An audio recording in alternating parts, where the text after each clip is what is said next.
በወሬ ነው እንጂ በተግባር በስራ ከሷ ማን ደረሰ?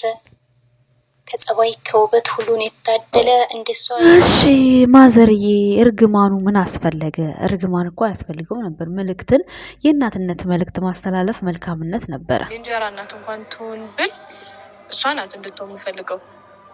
ሀይሚ ነው በቃ። አላወቅሽም እንዴ? ጭራሽ ምራት ማለት ለእንጀራ እናትነትም በቃ እየመረጥሽ ነው። እዩ ምን ይሻልሻል? ያንቺ ነገር እንደው በስማ ማባር ያጠፋ ማርያምን እኔ በቃ ይኸው እኔ ካጠፋሁ ይቅርታ በቃ ያንተ ያልሆነ ልጅ ተስፋ አላደርግም፣ ተስፋ አልሰጥህም። በኋላ ደግሞ የኔ ልጅ ነው ብለህ ያንተ ባይሆን እንድትናደድብኝ እንድታዝንብኝ አልፈልግም እያለች ትገኛለች። እንግዲህ እዩ ማለት ነው። ያው አላመነችም። ቢኒ ደግሞ እኔ ወድሻለሁ፣ ልርቅሽ አልፈልግም፣ ልጁ የብሩኬ ቢሆንም ችግር የለውም እኔ አለሁኝ፣ ግን ልጁ የኔ ነው እርግጠኛ ነኝ እያለ ነው እንግዲህ ያደረገውን የሆነውን ቀሚስ ያወለቀው እሱ ነው እንግዲህ የሚያውቀው እሱ ነው። እሷ ደግሞ እንግዲህ ብሩክ ነው እያለች ነው። ብሩክ ደግሞ እኔ በፍጹም የእዩን የሆነ አይደለም እንኳን እሷ ጋር ሱሬን አውልቄ ልገናኛት ቀርቶ እንደዚህ አይነት ቦታም አልደረስንም። አላቃትም፣ አንተዋወቅም። በቃ በፊት የሆነ የበዓል ጊዜ ተገናኝተን ነበረ። ምን ነበር የሚባለው ስሙ? አዳማ ነው። ምን ነበር? እዛ ተገናኘን። ከዛ በኋላ ሌላ ታሪክ የለንም። አላቃትም ነው እንግዲህ ብሩክ ሀሳቡ። ተመልካቹ ደግሞ እንግዲህ እንደምታዩት እናቶች ሳይቀሩ ሀይምዬ ደማች ምናምን ከውጭ ብያት ነበር፣ ራቂ ብያት ነበር ምናምን። በነገራችን ላይ ማለት ነው ይሄ ብሩክ እንደዚህ ምናምን ብሎ እርግማን ማስተላለፉ እንትን ኖር ነው አይባልም። ማለት ከአንድ ትልቅ ከእናት እንደዛ አይጠበቅም። የማንም እናት አንድ ናቸው። ብሩክ እኛን ይመክራል። በመጀመሪያ ሰላም ጤና ይስጥልን፣ እንዴት ናችሁ? አለሁኝ ደህና ነኝ። እውነት የማዘር እርግማን አስቆኝ ነው፣ አልገረመኝም፣ አስቆኛል። ለምን መሰላችሁ? ቢረገም ስለተረገመ ከፍቶኝ ምናምን አይደለም፣ ግን ደግሞ ከአንድ ትልቅ ሰው ከእናት ይህን አንጠብቅም እኛ። ቢያንስ እንደዚህ ነህ መልእክት ማስተላለፍ የአባትነት ነው። በነገራችን ላይ እናንተ ቲክታከር ናችሁ። እሱ አይደለችም ቲክቶክ የምትሰራው፣ ማዘራችን አይደለችም ቲክቶክ የምትሰራው። በእርግጠኝነት እየቀረጻችኋት ነው፣ እንዲህ በይ እያላችሁ በአይናችሁ ራሱ እየነገራችኋት ነው። ግን ጥሩ አይደለም። ከአንድ እናት አሁን እሳቸው በዚህ ሰዓት መቋሚያ ይዘው ቤተክርስቲያን መጸለይ፣ ያጠፋ ሰው ቢኖር እንኳን ባላየ መቁረብ ነው የሚጠበቅባቸው እንጂ በዚህ በሙሉ አፍ ብሩክን እንዳሳደገ ሰው ቪዲዮውን አዩ እንጂ ቆርሰው ቆንጥረው አልሰጡትም። ገንዘብ አይደል እንዴ? እሱን ረገሙት ማለት ሀይሚም እንደተረገመች ነው የሚቆጠረው። ለምን እስካሁን ድረስ በአንድ ነው አብረው የሚበሉት የሚጠጡት። የእሱን ገንዘብ በልታለች፣ የእሷን ገንዘብ በልተዋል። ብሩክን ብትረግሙት ሀይሚ ላይ ያደርሳል፣ ሀይሚን ብትረግሙ ብሩክ ላይ ያደርሳል። እነዚህ ልጆች በቃ አንገናኝም፣ ቦታችን ለየብቻ ነው፣ በምንም ነገር አንተሳሰብም ብለው ከተለያዩ ብቻ ነው የማያደርሰው እርግማን ማለት ነው። እዚህ ጋር እናንተ ሀይሚን እንደተጎዳች አድርጋችሁ ብሩክ ግን ተረገማችሁት አይደለ? የእናቱ ጸሎት ደግሞ እሱ ያኖረዋል።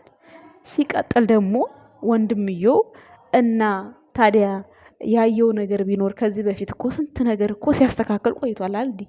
አሁን አይደል እንዴ አንዲች ስህተት ሆና በራሳቸው ይታረቁ ብሎ ዝም ብሎ ሀብቴም መለኛውም ችግርተኛ ይመስል ብር አድለው እንደሚሰጡ እንደምትሰጥ ሃይማኖት ታደሰ አድርጋችሁ ትሰራለች።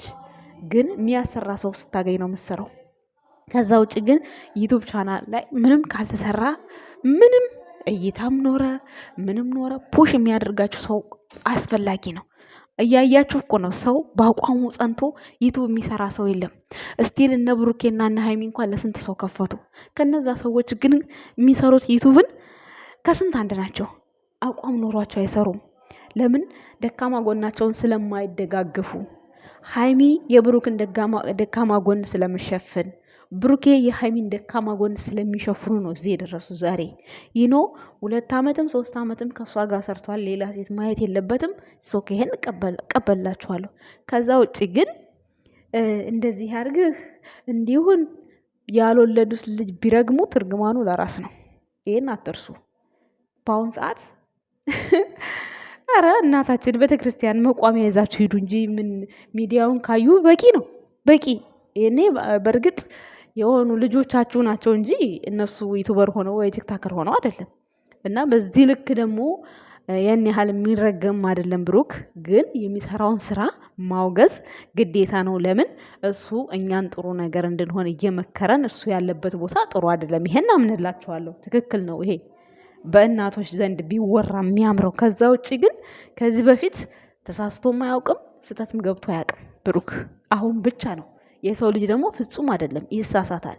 ይህ ስህተት ደግሞ ምናልባትም ውጤቱም ጥሩ ሊሆን ይችላል፣ መጥፎም ሊሆን ይችላል። የምናውቀው ነገር የለም። ግን ነገራቶቹ እየሰፉ በጣም የብዙ ኦዲየንሶች ልብ እየተጎዳ ነው። ይሄን አምናለሁ። ግን ብሩክ ብቻውን አይደለም። ሃይማኖት ታደሰ በራሷ ከዚህ ነፃ የሆነ ቪዲዮ ከሰራች የዛን ጊዜ ብሩክ ነው ኃጢአተኛ፣ ብሩክ ነው የሚረገመው፣ ብሩክ ነው የሚረገጠው፣ እንቀበሏለን። ግን ማንም በጀማ እየሰራ እዚህ ጋር ብሩክ ብቻ የሚረገምበት ጉዳይ ምንም ጉዳይ የለም። ምንም ማለት ነው። አስረግጬ ነው የምነግራችሁ። ሁሉም እየሰራ ብሩክ መረገም መሰደብ የለበትም። ስለዚህ እናቶቻችን ተለቅ ያላችሁ ቢያንስ መቋማ እየያዛችሁ ስለ ብሩክና ስለ ሀይሚ ፈጣሪ አንድ ፍቅርን አምጣልን ብላችሁ ጸሎት ብታደርጉ እንዴት በማረባችሁ በህዝቡ ላይ ለህዝቡ ጭራሽ ትላንትም አልቅሻለሁ ዛሬም አልቅሻለሁ እዩኝ ብሎ አስገድዷል። እንዴ እሱ አላስገድድም እኮ አይደል እንዴ? ወደን ፈቅደን ነው የምናያቸው አይደል እንዴ? ስለዚህ ርግማን አያስፈልግም በዚህ ልክ ማለት ነው። እና ሲቀጥል ደግሞ ይሄ እናንተ እንደዚህ ስለሆናችሁ ከሀይሚ ጎን መቆማችሁን አያሳይም ይሄ ነገር። ምክንያቱም የሰው ልጅ በእንደዚህ ቢሆን እማ እንዴት ፍፄ በጣም ያሳቀኝ ያሳዘነኝ ያሳቀኝ ማለት ያን ያክል በቃ የጨረቃ መከታ ምናምን እንዳላላችሁት ዛሬ እንደዚህ ስትወርዱበት በጣም ነው የሚያስጠላው። በዚህ አጋጣሚ ማለት ነው የፍፄን ወደ 2000 ኬ ምናምን እንደዛ ስታወርዱ እኔን ለምን ወደ 30 ኬ አታስገቡኝም?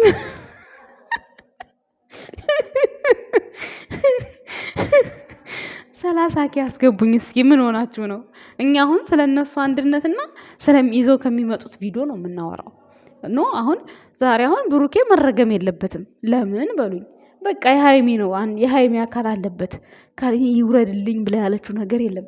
እርግጠኛ ነኝ የሆነ ነገር ቢፈጠር ሃይሚን ማብራ ነው የምትማቀቀው። መቼም ዝም አትልም። እርግጠኛ ነኝ ሃይሚ የሆነ ነገር ብትሆን ብሩኬም አብሮ ነው የሚማቀቀው። አልፈልግም በቃ ላያትም አይልም። ይሄን ታውቃላችሁ። ስለዚህ እርግማኑ አስፈላጊ አይደለም። በጣም ከፍቶኛል እኔ ስለ እርግማኑ ማለት ነው። ማየታቸው አይቀርም በእርግጠኝነት ማለት ነው። አይደረግም። በቃ ማስጠንቀቂያ መስጠት አለ፣ የእናትነት ማስጠንቀቂያ። ሲቀጥል ደግሞ ጭራሽ እሷ ከሱ ህይወት እንድትወጣ በጣም ቡሽ የምታደርጉት በስማም በስማም በስማም በስማም፣ ከትልቅ እስከ ትንሽ እንኳን ወጣሽ እንኳን አየንሽ እናታችን። በዚህ አጋጣሚ ማለት ነው በጣም ነው ግን የሚከብደው። እንደዚህ አይነት ነገር አስፈላጊም አይደለም ሲጀመር። ሰው ዋሽቶ ያስታርቃል ይባላል። ጭራሽ ራቂ ብዬሽ ነበር።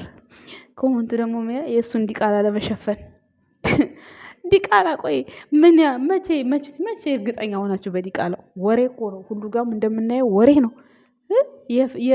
እንዲያው በቅርቡ የኤፍ እንኳን ጥፊ ምን እንደሆነ የኤፍ ቦክስ የመታው ሰው ማን እንደሆነ እንኳን እሱን እንኳን ይፋ አላደረጉም። ኤፋን አላፋጠጣችሁትም። ማን መቶህ ለምን ብሩክ ያልክ? ለሃይሚ አስበህ ነው ወይስ ምን አስበህ ነው? ለምን እንደዛ አልክ ብለን እንኳን አልጠየቅነውም። የጨረቃ ፋሚሊ ትልቁ ችግራችን ማለት ነው። አሁን ግን ፍፄ ይችን ሴት አመጣ ብላችሁ እንደዛ በቃ ወረዳችሁበት። ችግር የለው በዩቱብ ቻናል ይሄዳል ይመጣል፣ ሰብስክራይብ ማለት ነው። ግን እንዲህ መሆን የለብንም። እውነት ለመናገር ነገ የሆነ ነገር ሲፈጠር ያ ሰው ለዛ ሰው ድረስልን የምንለው ሰው ሊሆን ይችላል። ቅጣት ግን ግዴታ ነበረ። ቅጣት መቅጣት ነበረባችሁ። ቅጣት በምንም በጽሁፍም ብላችሁ በምንም ቢሆን ሚሽን አድርጋችሁ መታገስ ነበረባችሁ። ምክንያቱም የሰው ልጆች ነንና አንዳንዴ ይሄኔ ወይ ለሃይሚና ለብሩኬ ጥሩ ነው ብሎ እሱ ያሰበበት መንገድ ሊኖር ይችላል። ምሳሌ ነው የምላችሁ። ጥሩ ነው ያደረገው ነገር ጥሩ ነው እያልኩ አይደለም። 100% ስህተት ሰርቷል ፍፄ። ግን አንዳንድ ጊዜ እኛ ሰዎች ስህተትን ስንሰራው ስህተት መስሎ አይታየንም። ሰው ጋር ከደረሰ በኋላ ነው አንዳንዴ ስህተት መስሎ የሚታየን። ምናልባት ያ ነገር ካልታየው ያ ነገር እንዲታየው መምከር ነበረባችሁ ቤተሰቦች። የምሬን ነው የምነግራችሁ። ምክንያቱም እሱም ወንድማችሁ ነው ነው ብዙ ውለታ ውሏል ከብሩኬና ከሃይሚ ጋራ። ምክንያቱም ብሩክና ሃይሚ እንዳይወድቁ በዛ በቴዲ ጊዜ ብዙ መስዋዕትነት ከፍሏል። ሃይሚን ብትሆን የትም ተጠሪዋ እሱ ነበር። ዛሬ ኤፍሬም መጣና ግን እሱ መገልበጣችሁ እውነት በጣም ያስከፋል፣ በጣም ያሳዝናል። ምክንያቱም የምክር አገልግሎት መስጠት ነበረባችሁ በመጀመሪያ ማለት ነው። እና በዚህ ልክ ክፉ መሆን አይጠበቅብንም ለማለት ነው ዛሬ የመጣሁት። በተለይ ደግሞ የማዘራችን መልእክት እና የእዩ መልእክት ሰማይና ምድር። እዩ አለቀሰች ዛሬ፣ ምላሿ ደግሞ ሰማይና ምድር ነው። ጭራሽ ሀይሚ እንጀራ እናት እንድትሆኑ ፈልገው እሷ ነች አብስላትን አልፈልግም አይነት ነገር ነው መሰለኝ አይደል? እንደዛ ይመስለኛል መልእክቱ ማለት ነው። ለማንኛውም የእኛ ውድ ቤተሰቦች ሁሉም ነገር ያልፋል፣ የማያልፍ ቀን የለም። ይሄ ሁሉ ያልፋል። ግን ክፉ ደጉን አይተንበታል በጨረቃ ፋሚሊ ላይ። ብሩኬም ጥሩም ሰራ መጥፎም ሰራ ፈጣሪ የእጁን ነው እንጂ የሚሰጠው። እናንተ ወታችሁ በሚዲያ ስለረገማችሁት ቅንጣት 74 ሳንቲም ቆርሳችሁ ስላልሰጣችሁት የእናንተን ቁራሽ እንጀራ ስላልበላ አያደርስበትም። የምሬን ነው የምነግራችሁ። ምክንያቱም ይሄንን ስራ የሚሰራው ለምንድን ነው፣ ይሄንን ነገር ስራም ሆነ ድርጊትም ሆነ ለምን አደረገው የሚለውን ነገር ፈጣሪ እኮ ያያል እኮ ቅጣቱን። እውነት ሀይሚ ግራ ገብቷት ከእሱ ጋር መሆን ከፍቷት በዛን ሰዓት የወሰነችው ውሳኔ አልፈልግም ከሆነ የእሷ ጋም እንዳለ ወቁ። እሷ ጋም ከፍቷታል፣ ይሄን ነገር አላደረገችለትም። እሱም እዚህ ሲመጣ ከፍቶታል። ሲከፋው ግን ሌላ ነገር ነው የጠበቀው። ሁሉንም ነገር እኮ ፈጣሪ እንደ ሰው ሳይሆን በቃ ሁሉን ነገር ያያል፣ ይመረምራል። መርምሮ ነው ፈጣሪ የሚያደርሰው። ግን እናንተ እዚህ ጋር ወታችሁ እናታችሁን በእንደዚህ አይነት መልኩ ማሰደብ የለባችሁም። ቢባል እንኳን ይሄንን እንኳን ብትል እንኳን መቅረጽና መልቀቅ አልነበረባችሁም። ምክንያቱም እናቶች በዚህ ሰዓት መቋሚያ ይዘው ጸሎት ቦታ ነው እንጂ ዩቱብ ላይ የሚያስተላልፉትን እናንተ ካያችሁ አይበቃም? ልጆቹ ካያችሁ በጣም በቂ እኮ ነው። በዚህ ልክ ራስን እናትን ማቅለል ይከብዳል። ፖስት ያደረጋችሁት ማለት ነው። ምክንያቱም አንድ እናት እንኳን እንደው ለልጆቿ ምክር ብትሰጥ በእንደዚህ አይነት እርግማን አይደለም መልስ የምትሰጠው።